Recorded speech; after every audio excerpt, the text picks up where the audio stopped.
Feverishly racing towards our own destruction. This is by Michael Snyder on End of American Dream. We're careening directly into an abyss of war, pain, and misery, and our leaders are thunderously applauding it as it happens. Ukrainian President Volodymyr Zelensky came to Washington this week because he wanted more money, and our politicians in Washington definitely did not disappoint him, even though we had already given Ukraine far more money than the rest of the world combined. Our politicians agreed to give him another colossal amount of cash, a mountain of cash.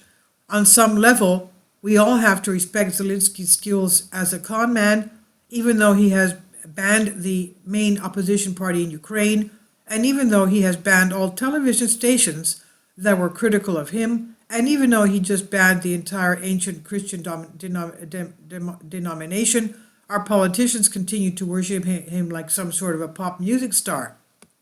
Zelensky has become an extremely oppressive dictator that has set himself up to rule Ukraine for as long as he wants, but members of Congress from both parties continue to hail him as champion of democracy, quote unquote, that deserves our unquestioning support.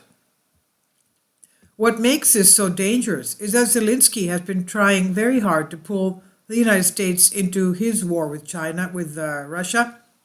Throughout 2022, the U.S. has been getting increasingly involved in the conflict, and at this point, we're, quote, providing most of the funding, most of the equipment, most of the ammunition, most of the high-level intelligence, and much of the training, unquote, for the international army that is fighting the Russians in Ukraine. In other words, we're essentially a direct participant in this conflict. For years, I've been warning my readers that there would be a war with Russia, and now it's here. If we had rational leaders in Washington, they would be trying to end this conflict before the nukes start flying. But instead, they are pledging to give Zelensky whatever he needs for as long as it takes to defeat the Russians. When Zelensky visited Washington this week, the White House literally rolled out the red carpet for him. To see such an honor bestowed upon a cruel foreign dictator that is ruthlessly oppressing anyone that opposes him should nauseate all of us. And when Zelensky arrived to deliver his speech to a joint session of Congress, he was greeted with a standing ovation. It is not just the Democrats that have fallen for Zelensky's act, and let's remember he is an actor. At this point, Mitch McConnell says that showering Ukraine with money should be our, quote, number one priority, end quote. He said, providing assistance for Ukrainians to defeat the Russians is the number one priority for the United States right now, according to most Republicans. That's how we see the challenges confronting the country at the moment, he said. Thankfully, there are still at least a few voices of reason that can see exactly what Zelensky is trying to do. One of them is Tucker Carlson. According to Carlson, it's absurd to give a foreign tyrant so much money when we have so many pressing needs here at home. And Benny Johnson tweeted, Tucker Carlson says Zelensky shows up to D.C. looking like a strip club manager and demanding money. Our aging leadership class will give him billions from our crumbling economy. But no matter how hard Zelensky oppresses his own people, our politicians are going to continue to shower him with more money, and that is because Zelensky has done an amazing job of positioning his war as the most important, quote-unquote, current thing. I really like how John Nolte made this point in one of his most recent articles. Zelensky has brilliantly positioned himself to be the thing through which the establishment proves its purity. That means the only questions anyone dares ask about Zelensky and Ukraine are, who can give Ukraine the most money? Who can give Ukraine the most weapons? Who can give Ukraine the most praise? Who can lick Zelensky's boots the cleanest? Zelensky is getting everything he wants and more, including America flirting with nuclear war. Why? Because he was savvy enough to crack the code of the shallow, insecure, conformist idiots we elect and re-elect as our leaders. And Nolte is quite right. And once a con man has identified a golden goose, quote unquote, he's just going to keep coming back again and again. So even though we have already given Ukraine more money than everyone else combined, it will never be enough to satisfy Zelensky. Prepper Peep tweets, we are grateful for the United States support, but it is not enough. It is a hint. It is not enough, Zelensky said. In addition to cold, hard cash, the U.S. also continues to give the Ukrainians some of our best military equipment. The Biden administration just agreed to send Patriot missile systems to Ukraine, and that represents another huge escalation. The Biden administration will send to Ukraine the most advanced air defense weapons in its arsenal, the Patriot missile system, officials said Wednesday, marking the most significant addition to American military support for the government in Kiev in months. Meanwhile, the Russians continue to escalate the conflict as well. In fact, it appears that the Russians have been very busy moving tanks into position for another major offensive campaign from the north. Igor Shushko tweets, T-80 BV tanks spotted in Belarus, preparations for a new offensive on Kiev from the north. And tanks in Belarus seen moving from Polonka train station towards Brest.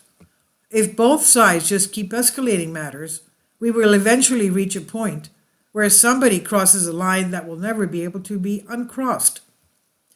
We have been pushed to the brink of nuclear war, and the Russians are getting ready to officially deploy their new Sarmat ICBM in January, intercontinental ballistic missiles. Putin said on Wednesday during a meeting with military chiefs that he aimed to deploy his terrifying RS-28 Sarmat missile, nicknamed Satan II, in January. The world-ending missile can blast targets at almost 16,000 miles per hour, meaning it has the potential to obliterate the UK 1,600 miles away in just 6 minutes. Sadly, the quote that you just read is not exaggeration. Each Sarmat can reportedly carry up to 15 independently targetable nuclear warheads. That means that one missile goes up and 15 warheads come down. And each one of those warheads can instantly wipe out an entire major city. The Sarmat is the most advanced intercontinental ballistic missile in the entire world by a wide margin, and we have no way to defend against them. So maybe we should think twice before getting into a nuclear war with Russia. Unfortunately, our leaders seem to have gone completely mad at this point, and of course our leaders in Washington are simply a reflection of what has happened to the rest of our society. When Ronald Reagan described the Soviet Union as the quote-unquote evil empire in the 1980s, he was quite correct, but since that time just about every form of evil that you can possibly imagine has absolutely exploded in our own nation. So are we the baddies now? Sadly, most Americans will not even entertain that question. And our leaders are just going to continue to push us towards a nuclear conflict that could ultimately mean the end of our society once and for all. It's finally here, Michael's new book entitled End Times, now available in paperback and for Kindle on Amazon. This is by Michael Snyder. He said, "My name is Michael, and my brand new book entitled End Times is now available on Amazon. In addition to my new book, I've written 6 other books that are available on Amazon, including 7-Year Apocalypse, Lost Prophecies of the Future of America, The Beginning of the End, and Living a Life That Really Matters, Commissions Earned. When you purchase any of these books, you help to support the work that I'm doing.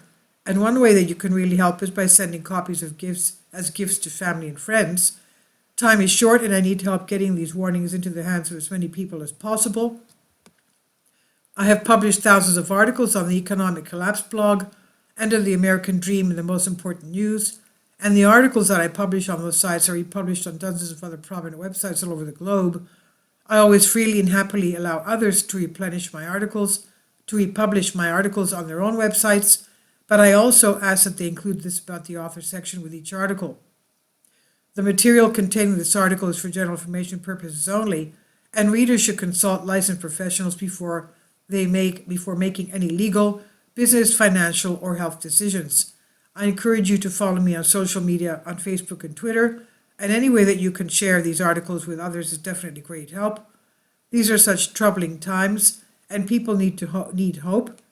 John 3:16 tells us about the hope that God has given us through Jesus Christ. For God so loved the world that he gave his only begotten Son, that whosoever believeth in him should not perish but have everlasting life.